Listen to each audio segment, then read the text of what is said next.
Welcome sa Pinas Showbiz News ngayon. Para sa video natin ngayong araw, meron na naman po tayong fresh na fresh at nagbabagang updates patungkol kay Maine Mendoza at kay Alden Richards. Kung tunay mong mahal si Maine Mendoza at Alden Richards at ngayon ka lang nakadalaw o di naman kaya ay naligaw sa channel na ito, please po, i-click mo na yung subscribe and bell buttons para lagi kang updated sa mga kaganapan kina Maine at kay Alden. Ang pag-uusapan po natin ngayong araw ay may kinalaman po sa fake news na ginawa po ng mga bashers ni Alden Richards. Kung saan, kanila nga pong ipinalalaganap na si Alden Richards ay tila baga na aksidente. Paano nga bang ipinagkakalat ng mga marites na ito, no, ng mga bashers na ito, na si Alden ay na aksidente? Ano nga bang pangyayari? Ano nga ba yung naging basihan nila? Napakasimple po. Yun po ay yung picture na lumalaganap po mula po sa Bello Clinic. Okay? Nagpabelo po kasi si Alden Richards kamakailan lamang po, ano? At nung in-release nga po nila yung picture ni Alden Richards na may mga tapal-tapal sa pagmumuka, ano? Akala po nila, yun po ay na-aksidente. Yun po yung hirap, sa totoo lang. Yun po yung hirap ng walang alam sa mundo at lalong-lalo na ang talagang pakay lang po ay sirain ang isang Alden Richards. Diba? Nung nakaraan, sabi nila, si Bossing daw ay dedo na. Pinagbabaril daw. Diba? Ano pa bang fake news ang dapat ninyong gawin? Nakaka-high blood kasi. At syempre, hindi rin humawawala, ano? Sa ating mga pag-uusapan, ang sentro ng ating mga updates. Kung saan, si Bossing nga po, no? Pati ba naman po yung eroplano?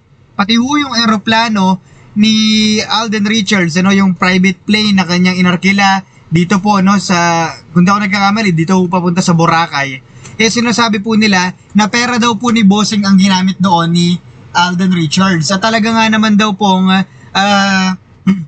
inutang lamang daw ito ni Alden para lang daw po maganap. Pero ang sinasabi naman ng iba, si Bossing talaga ang nagsabi niyan para daw mapag-usapan ng dalawa. Lahat po yan pag-uusapan natin.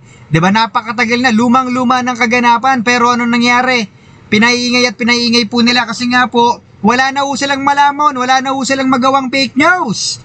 Sabi ko naman sa inyo, basta't may kinalaman kay Maine at kay Alden, pag-uusapan natin yan. At narito nga po mga komentong napili ng aming team patungkol sa mga updates natin kanina lang. Unahin natin na naging komento nitong si Miss Doris Latupan. Sabi niya rito, 101% sure Mr. Pinas. True-blooded Aldab Nation lang ang may ang kayang-kayang paangatin si Maine with Alden, not with that panot jinx. Mahina ang mga makapanot na need pang magmakaawa pa at nagpapakahirap para lang mapansin na mga film producer. Samantalang pag ang real couple na magkasama, mapa TVC man o movie, talagang malakas ang chemistry. At sure, big hit sa takilya. And about that scene na nakita si Tisoy sa Hall of Justice in Quezon City Hall, no? With the attorneys, kung ano-anong haka-haka na naman ang pinagkakalat ng mga marites. Di ba pwedeng may shoot doon si Alden or whatever? That is malayong papasukin, no? Papasukin niya ang politics. Di na yan kailangan ni Alden at di rin niya kailangan maging public servant to show and proves that he is helping the needy. Like panot na kaya pumasok sa Congress para lang sa sarili, hindi para tumulong ano, na need pa ng camera, scripted kasi ang pagtulong sa kapwa. Sabi nga nila, kaya lang naman daw po ito nagpunta ng politika dahil mawawala na nga po ang kanyang kabuhayan sa ABS-CBN, di ba? At para naman ho sa ikalawa at ikatlo nating komento. Ito naman po ay nagmula naman po kay Miss Net Lapus. Ano sabi niya rito? Ay, Mr. Pinas. Sa movie niya nila Heaven Paralejo, yan, ano kaya marami siyang abogado siyang kasama dyan. Sabi ni Mr. Destiny, no, sa vlog niya. Napanood ko siya. God bless Mr. Pinas and to your Lola. God bless you rin po. Ang dami ko kasi haka-haka, ano, kung nasaan at ba't anong ginagawa ni Alden dyan. At para naman ho sa ikatlo nating komento, sabi niya rito, good day Mr. Pinas. Wala pa, no, Mr. Ewan sa eksena dyan, si Alden Maine, ano? So what?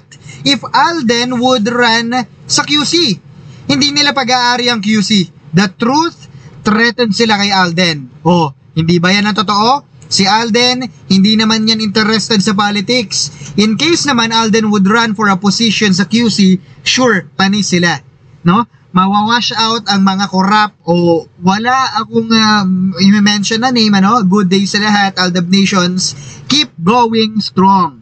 At maraming salamat po sa inyong komento, no? Sa inyong komento na appreciate ko po lahat ng bagay na yan. At totoo naman po yun, wala pong ka-interest si Alden Richards sa politika. Kaya lang naman po siya nakakita, nakasama po ng ibang politicians. Siyempre, invite sa piyesta dito, invite sa piyesta doon, yun po ang nangyayari. Okay? So don't put the blame dito po kay Alden Richards. Okay? Hindi po niya kasalanan na nadadrag po yung pangalan niya sa politika, pero wala po siyang ka-interest sa politika. Ngayon, pag-usapan po natin ang ika-4 nating komento na mula naman po kay Ms. Telma Galvin. Sabi niyo rito, "Hello Mr. Pinas, I have one thing to say about those idiot, Armin and Mainers. Nagmamakaawa sila na gawa ng movie si Maine? How? Sinira nila ang kasikatan ni Maine. Ngayon na lang nag-slow down, nag-slow na ang career ni Maine, ano? Saka lang nila na-realize na wala nang project si Maine. Kundi dahil sa mga pesteng Armin at Mainers, di sana may project pa si Maine. We all know na sila ang dahilan sa pagbagsak ng karir ni Maine at sana naman ay lubayan na nila si Maine at itigil na nila ang sarsuela.